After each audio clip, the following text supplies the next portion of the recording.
வணக்கம். இன்றைக்கி நம்ம பார்க்க போகிற சமையல் ஒரு அருமையான பட்டாணி உருளைக்கிழங்கு மசாலா சாதம் எப்படி செய்யலாங்கிறத பார்க்கலாம். இப்போ ஒரு மிக்ஸி ஜார் எடுத்துக்கலாம். மீடியம் சைஸாக 2 தக்காளி கட் பண்ணதை சேர்த்துக்கலாம். இது கூடவே ஒரு 5 சின்ன வெங்காயம் சேர்த்துக்கலாம். காரத்துக்கு ஒரு 4 பச்சை மிளகாயை 2ஆக கட் பண்ணிவிட்டு சேர்த்துக்கலாம். ஒரு கை அளவுக்கு கொத்தமல்லி இலை சேர்த்துக்கலாம். அதே மாதிரி ஒரு கை அளவுக்கு புதினா இலை. இப்போ இதில் நல்லா ஒரு 2 டேபிள் ஸ்பூன் அளவுக்கு தயிர் சேர்த்துக்கலாம். இப்போ இது எல்லாத்தையும் நல்லா நைஸாக அரைச்சிட்டு பார்க்கலாம். குக்கர் எடுத்துக்கலாம். தேவையான அளவுக்கு எண்ணெய் சேர்த்துக்கலாம். இப்போ பாருங்கள், எண்ணெய் நல்லா சூடாகிடுச்சு. பிரியாணி இலை சேர்த்துக்கலாம். ஒரு சின்ன துண்டாக 3 பட்டை சேர்த்துக்கலாம். 2 கிராம்பு சேர்த்துக்கலாம்.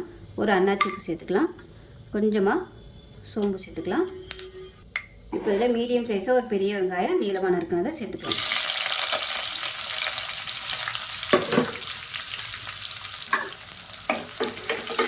இதை நல்லா வதக்கிக்கலாம்.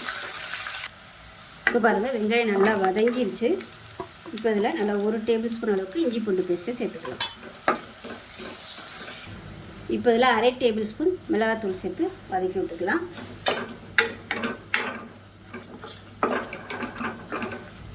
அரை டேபிள் ஸ்பூன் தனியாத்தூள் சேர்த்துக்கலாம். இப்போ எல்லாத்தையும் நல்லா வதக்கி விட்டுட்டு அரைச்சி வச்சுருக்க பேஸ்ட்டை சேர்த்துக்கலாம். இப்போ பாருங்கள், மசாலா நல்லா எண்ணெய் பிரிய வதக்கியாச்சு. இப்போ இதில் நல்லா 2 கை அளவுக்கு ஃப்ரெஷ்ஷான பட்டாணி சேர்த்துக்கலாம். அது கூடவே மீடியம் சைஸாக ஒரு உருளைக்கிழங்கு கட் பண்ணி வச்சுருக்கேன், அதையும் சேர்த்துக்கலாம். இப்போ இதையும் சேர்த்து நல்லா வதக்கி விட்டுக்கலாம். இப்போ தேவையான அளவுக்கு உப்பு சேர்த்துக்கலாம்.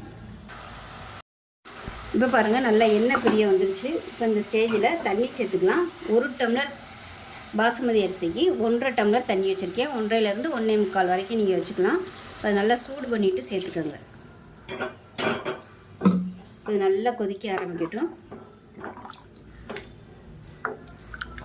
இப்போ தண்ணி நல்லா கொதிக்க ஆரம்பிச்சிருச்சு. இப்போ ஊற வச்சுருந்த அரிசியை சேர்த்துக்கலாம். நல்லா 20 நிமிஷம் ஊற வச்சுருக்கேன்.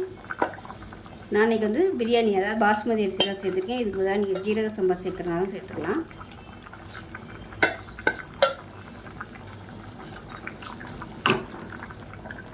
இப்போ அரிசியை சேர்த்துட்டு லேசாக கலந்து விட்டுக்கலாம்.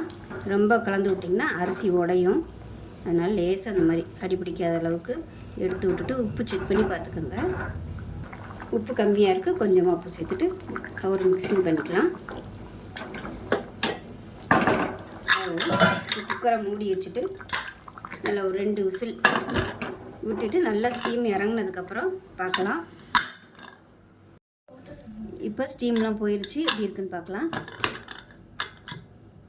பாருங்கள், சூப்பராக வந்துருச்சு. அரிசி ஒன்று நல்லா நீளமாக இருக்குது பாருங்கள். நல்லா அப்படியே கீழேருந்து மேலே வரைக்கும் பரட்டி விட்டுக்கலாம். இப்போ நமக்கு அருமையான பட்டாணி மசாலா சாதம் ரெடி ஆகிடுச்சு. லஞ்ச் பாக்ஸுக்கு அருமையாக இருக்கும். ஸோ இதே மாதிரியே செஞ்சு பாருங்கள். செஞ்சு பார்த்துட்டு எப்படி வந்துச்சுங்கிறத சொல்லுங்கள். வீடியோ பிடிச்சிச்சின்னா லைக் பண்ணுங்கள், கமெண்ட் பண்ணுங்கள், சேனலை சப்ஸ்கிரைப் பண்ணுங்கள், பக்கத்தில் பெல் பட்டனை ப்ரெஸ் பண்ணுங்கள். நன்றி.